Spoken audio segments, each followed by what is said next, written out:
முதல்ல ஒரு முழு நெல்லிக்காய் சைஸ் புளி எடுத்து ஊற வச்சுக்கோங்க. 500 கிராம் குடமிளகா, 4 பச்சை மிளகாய் எடுத்து பொடி பொடியா கட் பண்ணி வச்சுக்கணும். ஊற வச்சு புளியை எடுத்து கரைச்சி வச்சுக்கோங்க.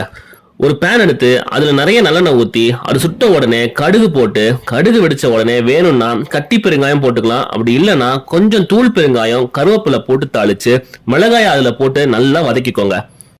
நல்லா வதங்கின உடனே புளி தண்ணியை ஊத்திட்டு பாதி கொதிக்கும் போது தேவையான அளவு உப்பு போட்டுக்கோங்க.